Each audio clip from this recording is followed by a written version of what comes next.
प्रधानमंत्री मोदी आज 3 दिवसीय दौरे पर राजस्थान के जयपुर आ रहे हैं। पीएम मोदी यहां पुलिस महानिदेशक महानिरीक्षक सम्मेलन में भाग लेंगे। पीएम मोदी भारतीय जनता पार्टी के प्रदेश मुख्यालय भी जाएंगे। ऐसे में पीएम मोदी और केंद्रीय गृह मंत्री अमित शाह के दौरे पर पहले ही जयपुर में बीजेपी कार्यालय को दुल्हन की तरह सजाया गया है।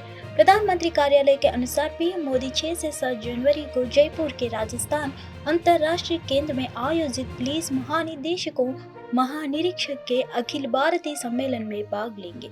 मोदी आज यहां पहुंचेंगे और शाम को बीजेपी के प्रदेश मुख्यालय जाएंगे।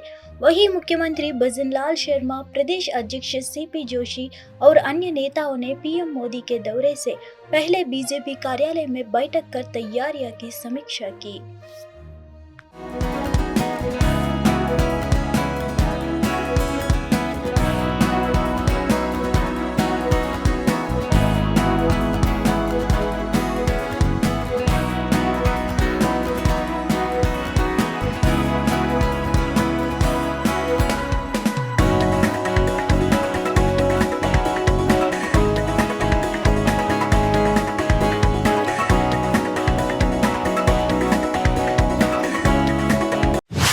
पश्चिम बंगाल में प्रवर्तन निदेशालय की टीम पर हमला हुआ है।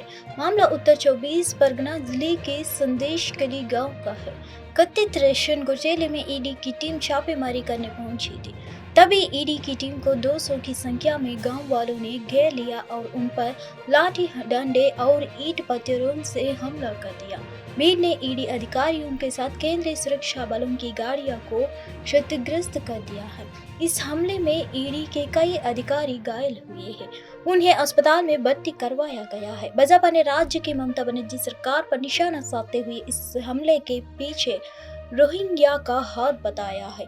इस मामले में भाजपा प्रमुख सुकंत मजमूदार ने ममता सरकार पर हमला बोला है। उन्होंने कहा कि यह घटना दिखाती है कि रोहिंग्या राज्य में कानून व्यवस्था के साथ क्या कर रहे हैं। इन सभी के खिलाफ शिकायत और भ्रष्टाचार के आरोप है। यह स्वाभाविक है कि ईडी कार्रवाई करेंगे, यह बिल्कुल स्पष्ट है। देखिए, बंगाल का हाल इसीलिए सबका जानकारी है ही है। वो वहाँ आइन का शासन नहीं चलता है। लोकतंत्र जो सिस्टम बार बार फेल हो रहा है, इसलिए ईडी का ऊपर हमला हो रहा है। वहाँ देश के खिलाफ जितना ऑर्गेनाइजेशन है वो अभी मजबूती हो रहा है। इतना बम बारूद पिस्तौल हर रोज़ मिल रहा है, लेकिन उनका ऊपर ज़्यादा कुछ एक्शन नहीं हो रहा है। इसलिए वहाँ इमरजेंसी देकर वो गवर्नमेंट का हटा के वहाँ कानून का शासन लगाने सबसे पहले जरूरी है। इसलिए वो सब ठीक सुधार आ जाएगा। किसी को हिम्मत नहीं रहेगा जो ईडी के ऊपर हमला करे। It is a well-known fact. I have been saying this for quite some time. Others also have been pointing out. Shahjahan Sheikh, whose supporters today. आगामी लोकसभा चुनाव के लिए तेज होती तैयारियां तेज हो चुकी है। इसी बीच शिवसेना यूबीटी गुट नेता संजय राउत ने कहा कि उनकी पार्टी की कांग्रेस, एनसीपी, शिवसेना और वंचित बहुजन अघाड़ी प्रमुख के साथ सीट बंटवारे पर बातचीत लगभग पूरी हो चुकी है। संजय राउत ने कहा, मैंने पार्टी के वरिष्ठ नेताओं से चर्चा की जो उच्च स्तरीय समिति का हिस्सा है। कुछ दिनों में हम कांग्रेस अध्यक्ष मल्लिकार्जुन खड़गे द्वारा गठित समिति के साथ बैठक करेंगे और हमारी प्राथमिक चर्चा समाप्त हो जाएगी। कांग्रेस, एनसीपी, शिवसेना और प्रकाश अंबेडकर वंचित बहुजन अघाड़ी प्रमुख के साथ सीट बंटवारे पर हमारी बातचीत लगभग पूरी हो चुकी है। यह बहुत सकारात्मक चर्चा रही है। हमें चारों पार्टियों में कोई टकराव नहीं दिख रहा है। हमें कांग्रेस और प्रकाश अंबेडकर के साथ बातचीत कर रहे हैं। आज ही मैं सुबह जो हाई लेवल कमेटी है कांग्रेस की, जिसके अपॉइंटमेंट जिस कमेटी का गठन किया है और जिसमें सीनियर लीडर्स है दिल्ली के, उनसे मेरे अभी बातचीत हो गई है और 1-2 दिन में खड़गे साहब ने जो कमेटी का गठन किया है या राहुल गांधी जी ने जिस कमेटी का गठन, उस कमेटी के साथ हम लोग बैठेंगे और प्राइमरी डिस्कशन उस कमेटी के साथ हमारा लगभग हो रहा है या खत्म हो रहा है। सर, यहाँ पे सीट शेयरिंग के टॉक्स कहाँ तक पहुँचे हैं लोकसभा के लिए महाराष्ट्र को लेकर? मुझे लगता है कि अगर महाराष्ट्र की बात करें तो कांग्रेस, राष्ट्रवादी कांग्रेस, शिवसेना और हमारे और एक साथी डॉक्टर प्रकाश आंबेडकर जी यानी वंचित बहुजन आघाड़ी के साथ हमारी चर्चा लगभग पूरी हो गई है और बहुत ही सकारात्मक ये चर्चा है। तो ये बनारस संगीत घराने की लगातार देश और विदेश में सम्मान और मान दिया जा रहा है। इसी क्रम में आगामी 22 जनवरी को होने वाली राम मंदिर प्राण प्रतिष्ठा समारोह बनारस घराने के शहनाई प्रो दुर्ग प्रसन्न को आमंत्रित किया गया है। उत्तर मध्य क्षेत्र सांस्कृतिक केंद्र प्रयागराज उन्हें फोन द्वारा यह सूचना दी गई है। दुर्ग प्रसन्ना के परिवार पीढ़ियों से शहनाई की विदा में अपनी छाप छोड़ रहा है। दुर्ग प्रसन्ना ने उनसे इस संबंध में बातचीत की है। इस बातचीत के मुख्य काशी के शहनाई पुरोधा खजरान शास्त्री जी के पिता और सहतिराम शास्त्री के पुत्र दुर्गा प्रसन्ना ने कहा कि उत्तर मध्य क्षेत्र सांस्कृतिक केंद्र प्रयागराज से कल फोन आया और बताया गया कि आपको श्री राम लला की प्राण प्रतिष्ठा में शहनाई वादन करना है। अयोध्या बुलावा आया है राम जी के दरबार में, किस तरीके से प्रस्तुति देने वाले हैं आप? अब देखिए अयोध्या जी है जो है ये पूरी भारत में जो है इसका मान हो रहा है, सम्मान हो रहा है, सारे लोग खुशी हैं। हम तो बहुत ज़्यादा खुशी हैं क्योंकि हमको जाने हुआ सौभाग्य मिल रहा है और सामने बैठ कर मैं प्रस्तुत करूँगा, उनका आशीर्वाद लूँगा भगवान का, क्योंकि बहुत कई सालों बाद उन्होंने हमारे जो स्थापित हुए हैं हमारे 500 लगभग साल लगे। हाँ। सूरत के एक शिक्षक को भगवत गीता के सभी श्लोक और रामायण की चौपैया याद है। मुस्लिम शिक्षक मोहम्मद सुलेमानी मिकाला में पढ़ने की यह आदत तब विकसित हुई जब वह 15 वर्ष की थी। उनके पास गुजराती और उर्दू भाषाओं में रामायण और भगवत गीता का संग्रह है।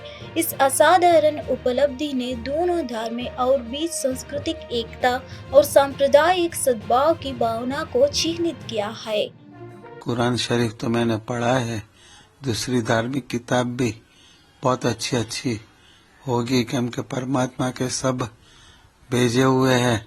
तो मैं 15 साल का था तब से मैंने ये भी पढ़ने की कोशिश की। ये जो भागवत गीता जैसा कि आपने बताया कि इसके हर शब्द में कुछ है, तो क्या कुछ कहेंगे आप इसके बारे में? इसके अंदर पहले श्लोक में लिखा हुआ है धर्म क्षेत्र कुरुक्षेत्र समवेता युयुत्सव। इसके अंदर जो समवेता शब्द आता है, कोई कौन से मेड़ा उड़े में जाते हैं, पैसा खर्च करते हैं, टाइम जाता है, मगर उसको पैसे खर्च के सिवा कुछ मिलता नहीं। उसी तरह जो क्रिकेट के स्टेडियम में जाते हैं लाखों। प्रवर्तन निदेशालय ने कथित महाराष्ट्र राज्य सरकारी बैंक घोटाले के संबंध में धन शोधन मामले की जांच के तहत शुक्रवार को बारामती एग्रो और उससे जुड़ी कंपनी के परिसरों पर छापेमारी की। आधिकारिक सूत्रों ने यह जानकारी दी। बारामती एग्रो कंपनी के मालिक राष्ट्रवादी कांग्रेस पार्टी सुप्रीमो शरद पवार के पोते और विधायक रोहित पवार है। सूत्रों के मुताबिक बारामती, पुणे, औरंगाबाद और अमरावती में कम से कम 4 ठिकानों पर छापेमारी की गई। बारामती कस्बे में बारामती एग्रो के कार्यालय पर भी छापेमारी की गई। मुंबई पुलिस की आर्थिक अपराध शाखा ने अगस्त 2019 में प्राथमिकी दर्ज की थी, जिसके बाद धन शोधन का यह मामला सामने आया था। बॉम्बे उच्च न्यायालय ने 22 अगस्त 2019 को महाराष्ट्र सरकारी क्षेत्र में कथित तौर पर धोखाधड़ी से चीनी मिली को बेचने के आरोपों की जांच करने का आदेश जारी किया था और कहा था कि इन्हें औने पौने दाम पर बेचा गया, जिसके बाद पुलिस ने शिकायत दर्ज कर मामले की जांच शुरू की थी। दिल्ली की सत्ताधारी आम आदमी पार्टी स्वाति मलिवाल को राज्यसभा भेजेगी। इसके अलावा जेल में बंद संजय सिंह फिर से राज्यसभा सांसद बनेंगे। आपने अपने तीसरे उम्मीदवार के तौर पर एनटी गुप्ता को चुना है। यह राज्यसभा सांसद के तौर पर उनका दूसरा कार्यकाल होगा। आपको बता दें कि दिल्ली के सभी 3 राज्यसभा सांसदों का कार्यालय 27 जनवरी को खत्म हो रहा है। इन सीटों पर 19 जनवरी को चुनाव होने हैं। इससे पहले आम आदमी पार्टी ने तीनों सीटों पर अपने उम्मीदवारों का ऐलान कर दिया है। नॉमिनेशन की आखिरी तारीख 10 जनवरी है। आपकी राजनीति मामलों की समिति ने राज्यसभा चुनाव के लिए दिल्ली महिला आयोग की अध्यक्ष स्वाति मलिवाल को उम्मीदवार बनाया है। इसके अलावा संजय सिंह और एनडी गुप्ता को उनके दूसरे कार्यालय के लिए राज्यसभा सांसद के रूप में जारी रखने का फैसला लिया है। गोरखपुर के गैंगस्टर विनोद उपाध्याय को उत्तर प्रदेश एसटीएफ ने सुल्तानपुर में हुए एनकाउंटर में मार दिया है। गोरखपुर पुलिस ने उपाध्याय पर 1 लाख का इनाम रखा था। उस पर 35 मुकदमे दर्ज थे। एसटीएफ प्रमुख अमिताभ यश ने एनकाउंटर की पुष्टि की है। एसटीएफ मुख्यालय के डिप्टी एसपी दीपक कुमार सिंह के नेतृत्व वाली टीम के साथ उपाध्याय का एनकाउंटर हुआ। एनकाउंटर 5 जनवरी की सुबह 3:30 बजे हुआ। उपाध्याय काफी समय से फरार चल रहा था। मुखबिरों से मिली सूचना के आधार पर एसटीएफ की टीम उसे पकड़ने निकलते हैं। टीम ने जब उसे घेरा तो उपाध्याय ने फायरिंग शुरू कर दी। जवाब में एसटीएफ टीम की तरफ से भी गोली चली। इसमें गैंगस्टर उपाध्याय को गोली लग गई। एसटीएफ उसे इलाज के लिए अस्पताल लेकर गई, जहां इलाज के दौरान उसकी मौत हो गई। दिल्ली के मोहल्ला क्लिनिक में फर्जी पैथोलॉजी रेडियोलॉजी टेस्ट के आरोपों की अब सीबीआई जांच होगी। दिल्ली के एलजी विनय सक्सेना ने मामले में सीबीआई जांच की सिफारिश की थी। बता दें कि केजरीवाल सरकार का महत्वाकांक्षी प्रोजेक्ट मोहल्ला क्लिनिक की तर्ज पर ही पंजाब में भी छोटे छोटे क्लिनिक खोले जा रहे हैं। केजरीवाल सरकार अपने मोहल्ला क्लिनिकों पर बहुत ही गर्व महसूस करती है, लेकिन हाल ही में इन मोहल्ला क्लिनिकों में होने वाले पैथोलॉजी और रेडियोलॉजी टेस्ट में घोटाला का आरोप लगा। दिल्ली के उपराज्यपाल विनय कुमार सक्सेना ने मामले में सीबीआई जांच की सिफारिश की थी। पश्चिम बंगाल में अधीर रंजन चौधरी का तृणमूल कांग्रेस पर हमला जारी है। सीट बंटवारे को लेकर ममता बनर्जी पर लगातार हमला बोलने वाले अधीर ने अब पश्चिम बंगाल में कानून व्यवस्था पर सवाल उठते हुए टीएमसी सरकार को घेरा है। पश्चिम बंगाल में आज ईडी टीम पर हुए हमले के संबंध में कांग्रेस सांसद अधीर रंजन चौधरी ने कहा, ईडी अधिकारियों पर सत्तारूढ़ सरकार के गुंडों के हमले के बाद यह स्पष्ट है कि राज्य में कोई कानून व्यवस्था नहीं है। आज वे घायल हुई, कल उनकी हत्या भी हो सकती। यह मेरे लिए आश्चर्य की बात नहीं होगी।